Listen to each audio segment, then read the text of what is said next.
they daren't tread onto this. But there's a very straightforward fact, I'm afraid, on this terrorism thing that has to be confronted. Extremism and violence can come from absolutely any community, pretty much.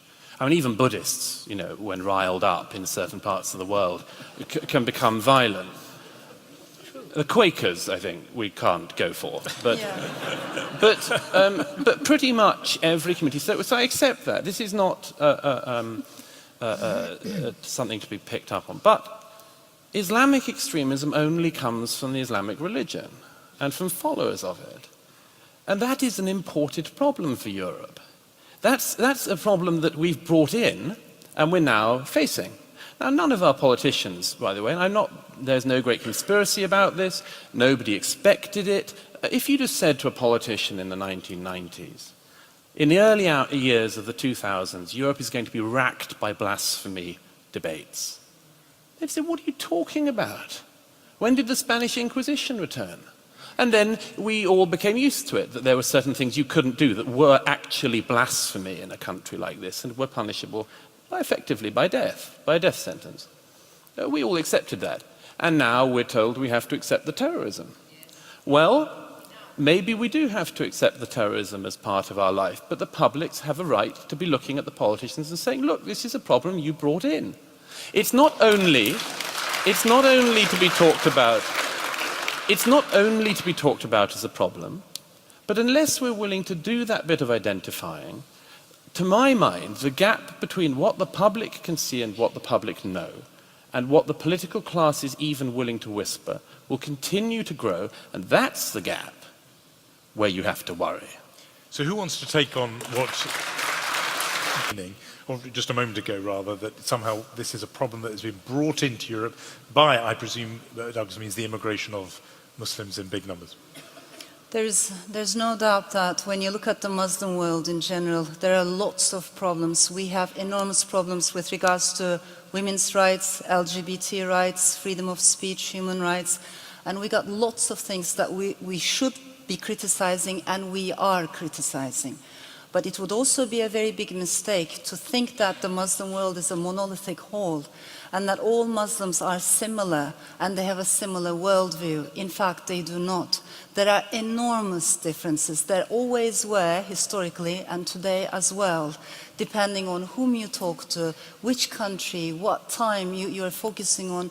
The differences are amazing. My worry is extremists in one place are creating more extremists elsewhere. Whether we like it or not, we are all far too globalized to think that by closing our doors and surrounding ourselves by walls, we will be safe and away and removed from all these problems. We won't. We're all of us in this together. It is a massive, terrorism is a big international global problem, and it can only be solved through global solidarity. With regards to the burkini ban in France, I sincerely believe it was very, very wrong. It was a big mistake. I think we should be criticizing faith-based schools, we should be criticizing extremist preachers, we should definitely monitor what people are saying in the mosques, but for God's sake, chasing women who are just wearing their burkinis on the beach, that is not the way forward. And it's even more dangerous because what's happening is, and this is not what we perhaps are not aware of much, those pictures, do you remember the picture of one lady wearing a burkini in France and 3 French policemen by her?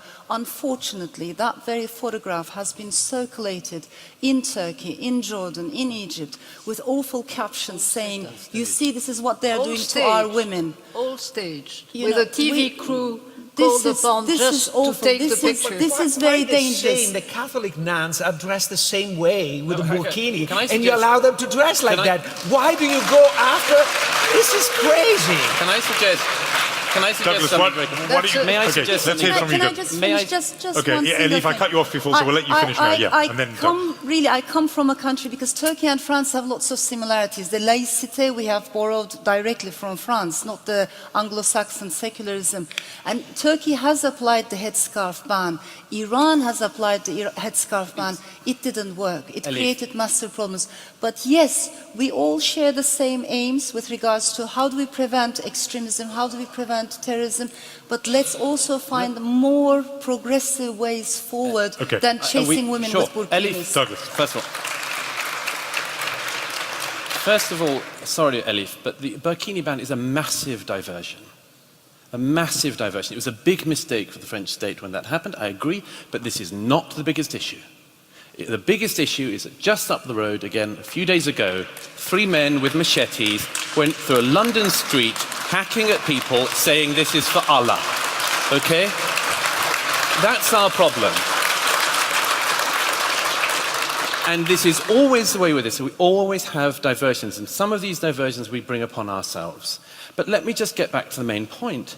We have had historically massive issues in Europe. Nobody who knows anything about our history wouldn't pretend that. But this is a civil war within a religion which was not our war, and it has become our war.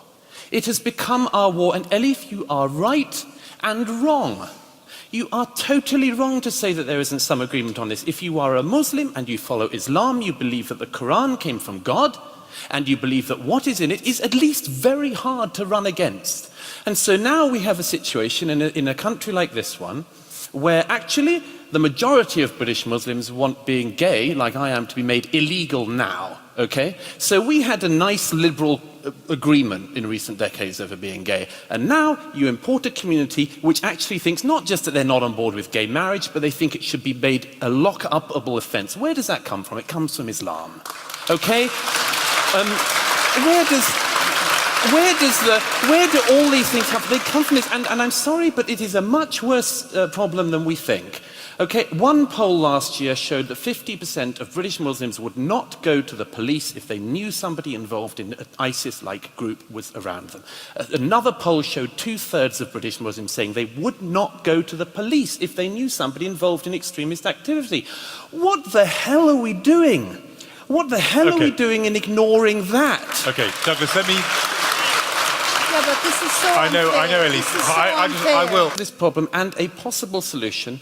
See who the most vilified people in the Muslim community in this country, they are the reformers. Every single case, it's the reformers. Okay? And one of the London Bridge attackers last year attacked an imam who's a friend of mine in London. Okay? Everybody knows this. The reformers are on the edge of this. And this is the point. Okay. The reformers may lose. And that used to be a big tragedy for the Islamic world. And now it's a tragedy for Britain. Okay. Elif wants to come in and then we're going to questions. Quick response from you and then we must hear from our audience. Yeah. I think it's really unfair. I mean, what makes us think that all of us, we are incredibly worried about what's happening, and I believe all of us want to find a solution forward. It's only how we're going to find a solution. That's what we are debating. I never said that, you know, this was not an essential thing. I moved to England, and maybe, you know, when you are an outsider, when you are a latecomer, you appreciate it even more. You love it even more. So that's a different thing. But what I'm trying to say is we're so used to having these debates on both sides of the Atlantic. When you bring one speaker who criticizes Islam and then another speaker who defends Islam, and they keep fighting and quarreling, I've never liked that. Sure. I never wanted to be part of that. I'm not even a believer myself, you know. But I'm someone who's interested in dialogue, in peace, in faith, and I do note that the way forward is not by generalizing communities. The biggest problem we have today is how do we communicate with people who are not necessarily in this room? How do we find the same language? How do we reach out to girls, boys, who do, yes, some of them come from conservative families, and yes, indeed, we must stop these fanatics, extremists. But if in doing so, we generalize all Muslims, I'm very worried that we're adding fuel to the fire of extremism. I didn't generalize, I gave you very things. Let's pause it there.